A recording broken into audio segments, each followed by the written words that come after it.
Is that one rolling too? Oh. Yeah, yours is off. Yeah. Whenever. Ask me a question. Ask you a question. And also, we got absolutely no plan whatsoever. We just thought we'd get together and have a little chat about things, what we've been up to. Yeah. Like influences, stuff like that, and maybe future projects and stuff. So, I thought a good place to start, I thought it about 5 seconds ago before we did this, would be, because we've just been discussing it before the cameras came on, was the Victoria's Voices project that you've been working on. Yeah. And the recent events that happened in Glasgow. Yeah. I thought it'd be a good place to start. It's a good place to start, yeah. So, what went down? Shit's not. No, it was bad. So I got invited up there. I posted a lot on LinkedIn about what I'm up to with my Survivor work. Yeah. And there's a Do you want to explain what Victoria's Voices is first? Yeah, of course, yeah. So Victoria's Voices is an art project, portrait project, where I take portraits of survivors of childhood sexual abuse. So I'm a survivor myself. And I just feel it's a powerful way to have a conversation that's pretty difficult to have. Yeah. Art is a good way to have the difficult conversations, to feel the difficult emotions. So that's what I started it early this year, and it's building up now. I've took 13 so far, but there's only 10 online. Some are not quite ready to share yet, others can't share yet. And I'm doing a day of shooting next week in Leeds, and then the exhibition will be in Leeds in February for a big conference. That's with a charity called Survivors West Yorkshire. So that's the project, and there's a doctor and a therapist in Scotland that are keeping track of what I'm doing, and they asked me if I'd want to take part in the Scottish Mental Health Arts Festival that they was a part of. So one of them's called Karen, and she's a therapist, and she has curated artwork from people in therapy that they've drawn to process the trauma. So we combined the two projects, and it went great. Like, we got up there, and we got a prominent position. It's at the Advanced Research Centre at the Glasgow University. So it's like, this is a great spot, and the artwork was on like stands, so it looks like people. It looked like it was a little crowd of people. It sort of online. It looked, for me, it was engaging because, like, the minute you walk in, like you say, you're looking at, because it was eye level as well. You're looking at human beings here. Even though it was only a portrait of the face and that, it was powerful in the way it was angled and stuff. So that was good. And then literally as soon as we got there, there's a woman come down from the university and said, we're going to have to... She wanted to put it in a U shape. She said the artwork is triggering people. And that was like... That was straight away? Yeah. And they took one particular one away.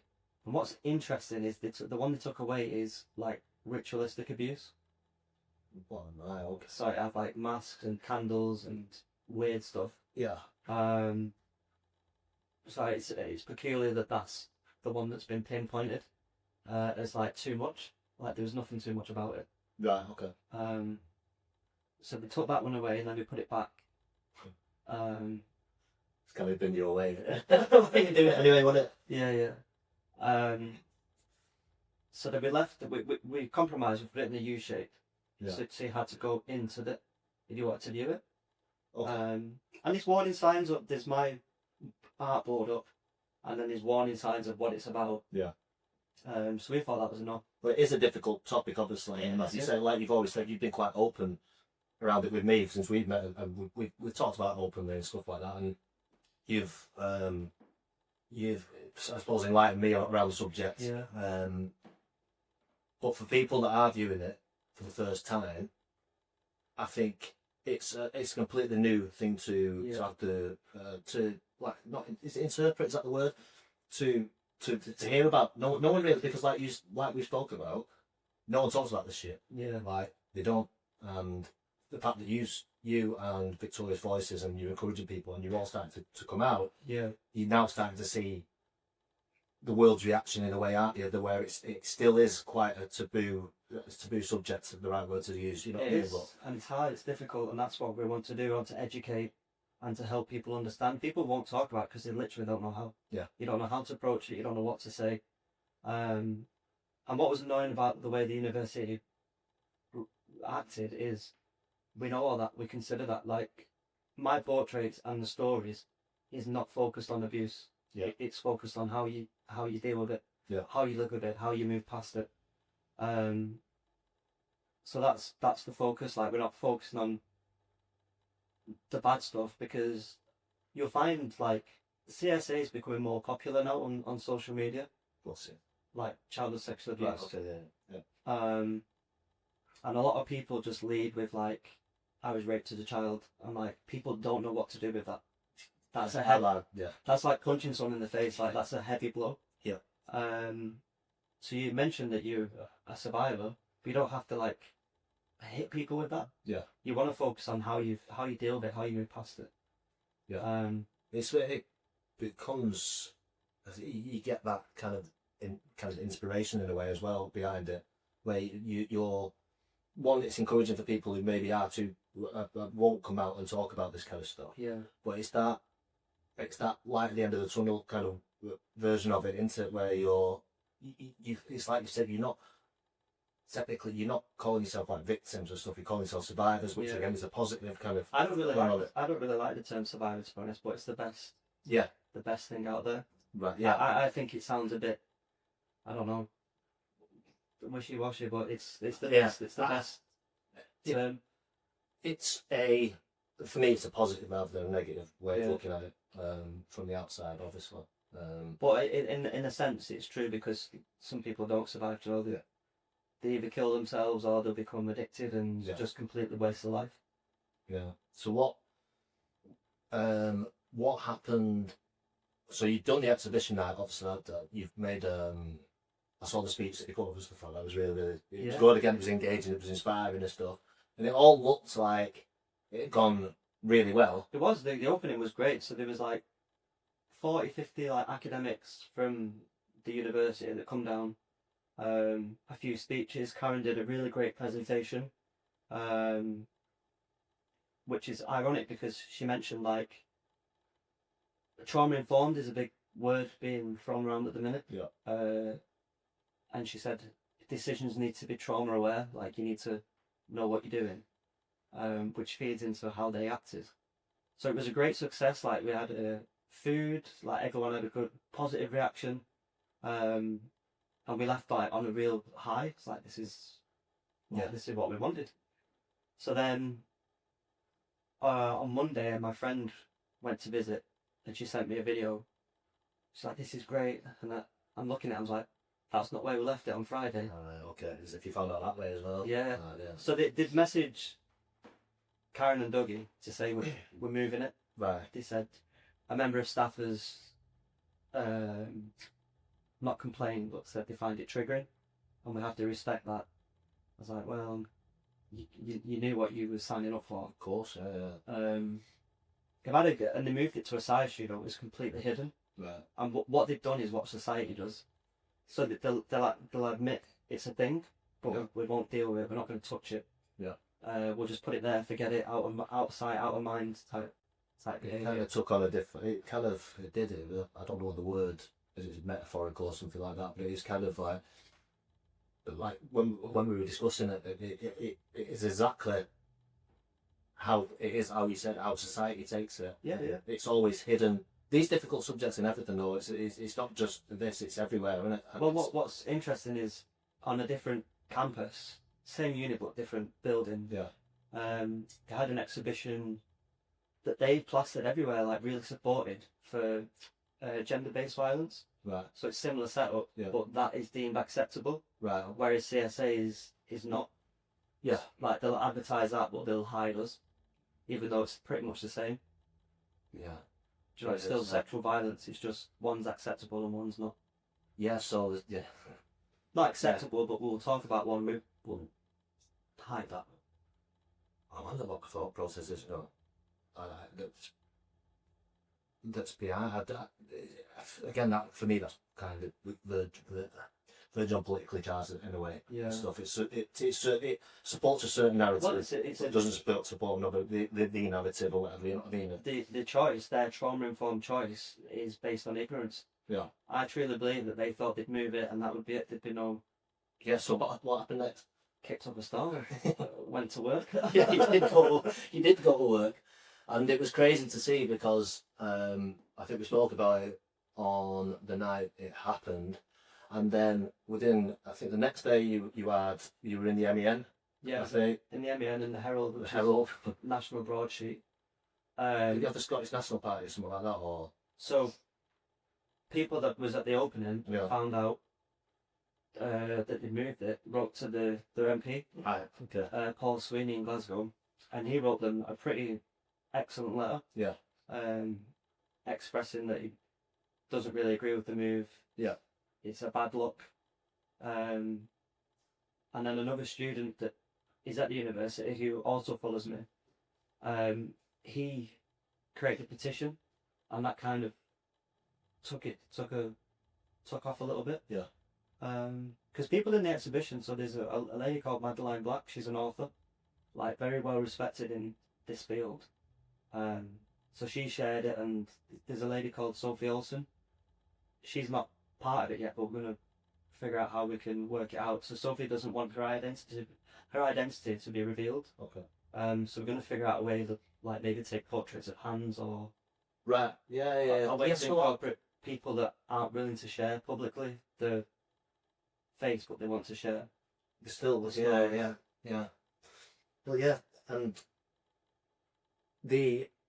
I found it was very ironic was the tagline on the mental health thing that was Invisible. The invisible, Yeah. and then they actually did make it invisible. I was just saying, but not to laugh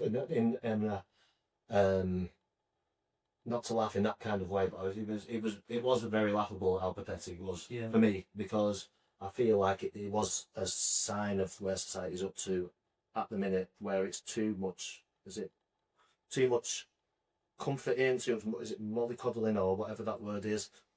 Whereas we're trying this over compassion to kind of protect people from hearing certain stories, seeing certain images, and what it's doing, it's stifling growth, it's stifling creativity. I feel like it's making things very, very average and very, very mediocre as it stands, because we're too overprotective. Everyone's scared of everything. Yeah. And what I said is, forget the portraits and like the artwork. Yeah. See them as people. Well, the portraits are people. Yeah. But the artwork was of children. So what you're saying to them children is, shut up and go over it. Yeah. So if you want people to speak out about this, and people say, why didn't you tell someone sooner? Yeah. A, because you're a child, and this is how you treat adults. Yeah. So how is a child going to approach that? Well, that's then there's always that big message around mental health and stuff where people like speak up, you need to speak up and stuff. And then when people do eventually speak up, and it's something as serious and as harrowing as what even the people in the exhibition didn't do, you should know.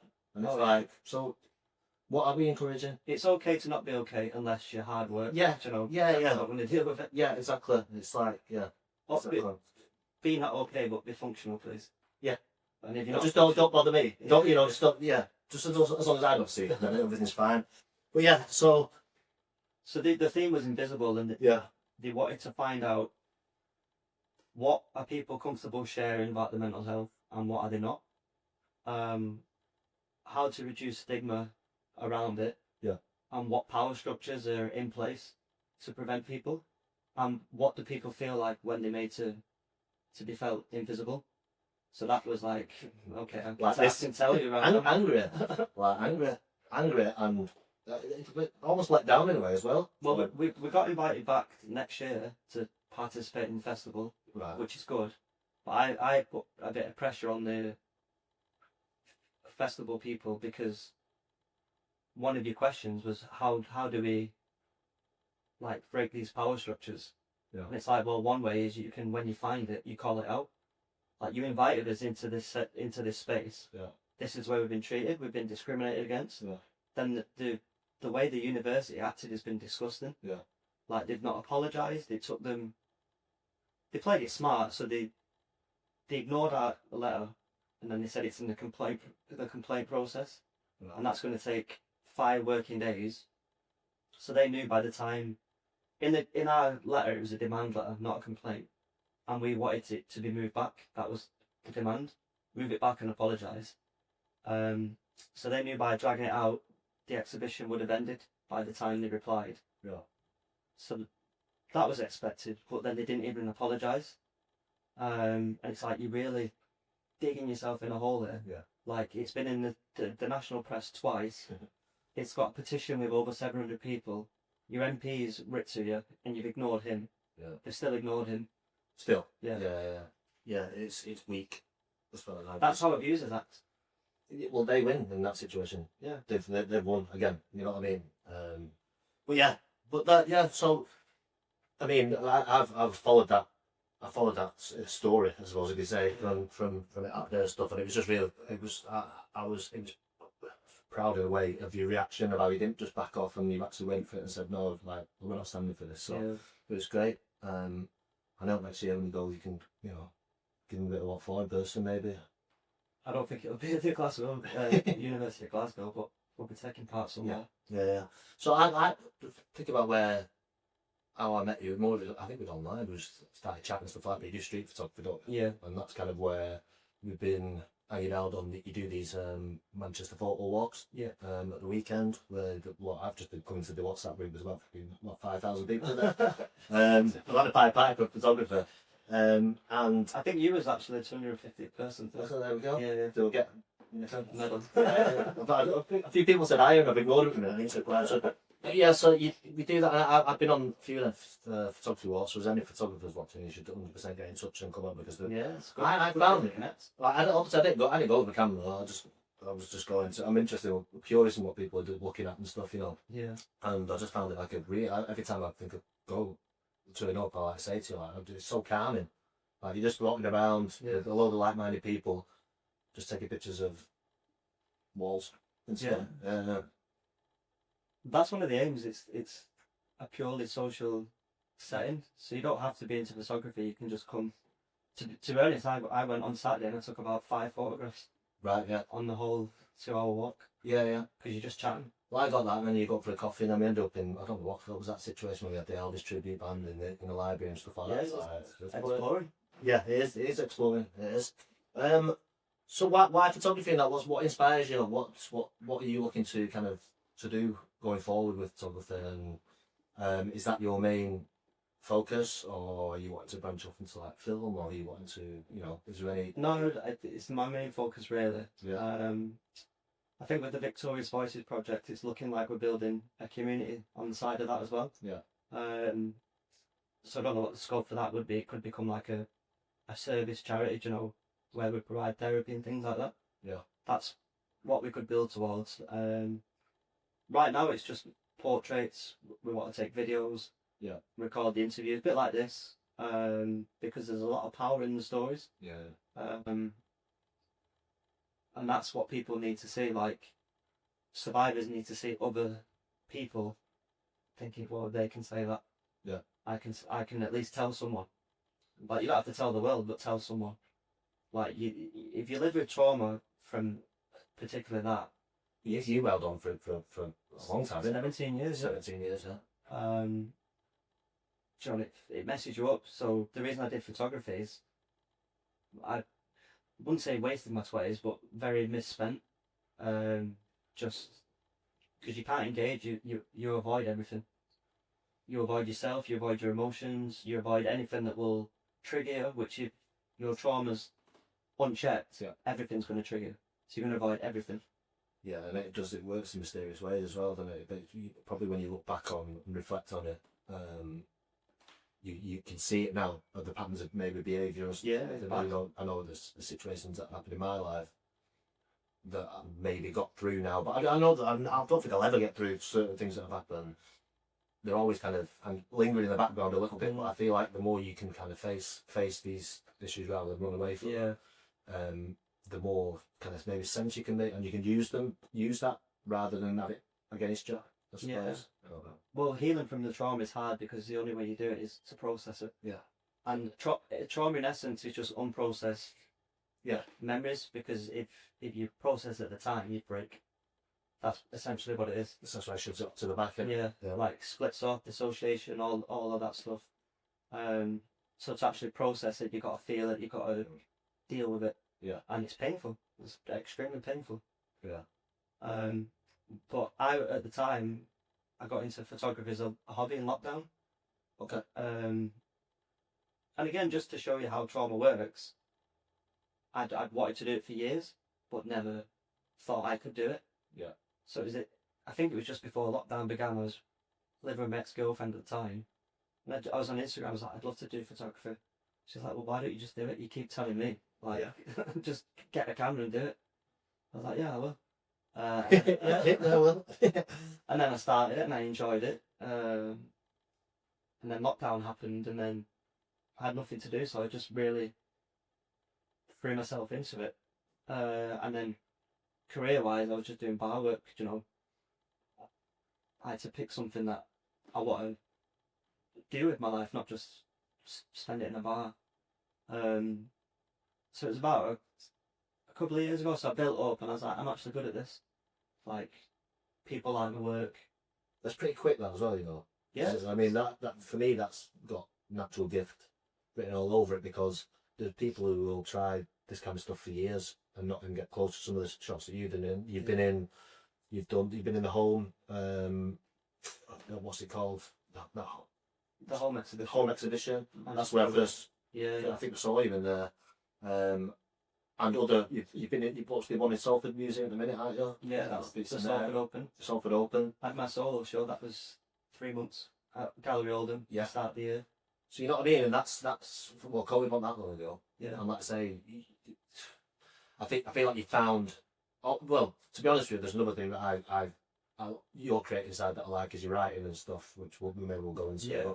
But, when you're looking at that, and you think that you only picked up a camera in lockdown to where you are now. Yeah, it's fast. Like, it is fast, and it's like the reason that you caught my eye on there. I don't know how we followed each other. Was it because of our boy called Cooper?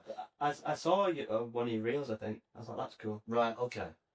Yeah, that was it. And then I followed you for a little bit, and I can't remember what I messaged you or how we. I don't know. Yeah, because we've got ties to Oldham, I think. Yeah. So, but I think it was talking about we were talking about your gallery and stuff like that, I think, at the time. Mm. But where was I going with that?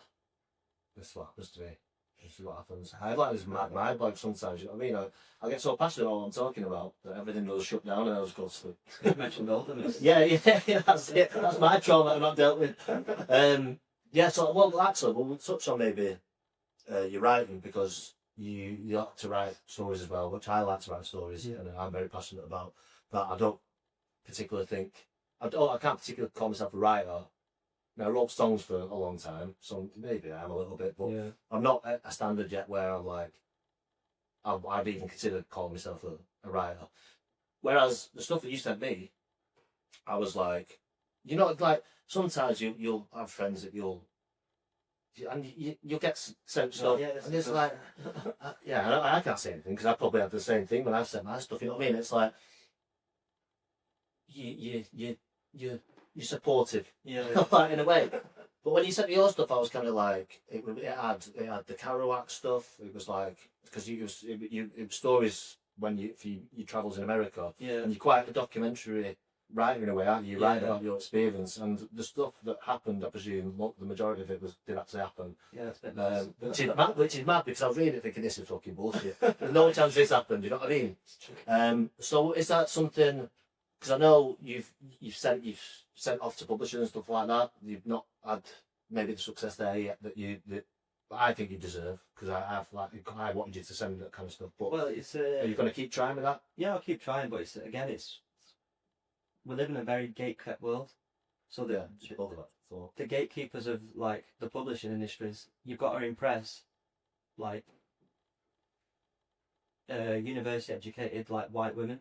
So it's majority. That's who decides on these things. right, okay. And- Within the publishing world, is it? yeah. So to get an agent, that's predominantly who you're reaching. Yeah. So if they don't like it, that's it. Yeah. Is that it? In It's not it as in like there's no way, but it's extremely difficult. right, okay. What and then the more? So I've never tried it. Yeah. To get to that level, it does interest me of the the way you go about it, the way you get the way people get published, basically. Yeah. But I know it's agent first. It's always needs to be agent first. But like you say, so if one person knocks you back, that's kind of, are they talking in these circles? Are they why do you think that just one person that might? They know what's hot. They know what sells. Right. Okay. So yeah. So they're on the kind of tip of the iceberg, I suppose. Yeah. Probably they know what's coming. They know the trends. They know all that kind of stuff. But then, so what's the way around that? Because there's people these people, these gatekeepers, like you say, are always there. They're in every single industry. Yeah. But every now and again, whatever art form, someone who will pop through unexpectedly. You just got to become so good they can't ignore it. Exactly. And that's What annoys me with the writing thing is like, you get knocked back. It's like, oh, we can't see a way forward for this. But like on LinkedIn, I think I got like 600,000 readers last year. okay. Do you know? So people read it. Like it has an audience. Yeah, so I mean that makes it interesting as well, don't it? Because there's other ways there's other ways to gauge what kind of people like your stuff or Yeah. what's hitting and stuff like that. So it's not like you'll never have an audience. And what also bugs me is like it's not boring. Like this is interesting stuff. The stuff you're writing about. Yeah. Yeah, exactly. Well, I was captivated. I was reading it and I kept wanting to know what was going to happen next. You know what I mean? And these were only what 13, 14 pages and stuff like that. Because you started to finish, haven't you? You started as like a little manuscript to send like to people. So I want to basically document like my journey from not ignorance, but like being in trauma to where I am now. So it's a massive difference. Yeah. Well, And it will help people as well. That's the people need this, like people need ways out of this stuff. You know, people that aren't as vocal as yourself, like and us talking about this now really openly. yeah.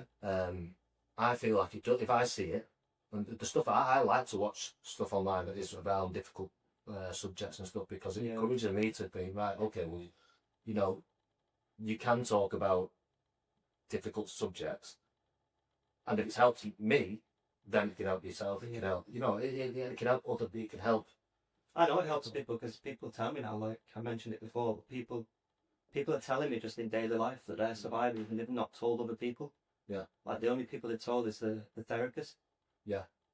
Do you know, and that's powerful. That's genuine power. That's changing people's lives. Yeah.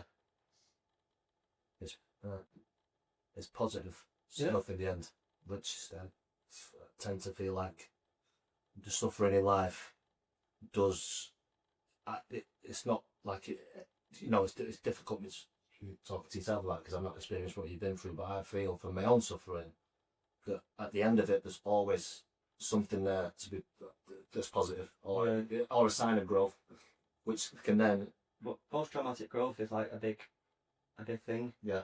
To show that it is possible. Yeah. It's like pretty much what you're saying. You'll get to this point, and then you're like, well, what do I do with that now? Does it consume me? Yeah. Or do I draw a line and draw strength from it and grow? And then bring with people along. Yeah. Yeah. Oh, it's encouraging, but yeah.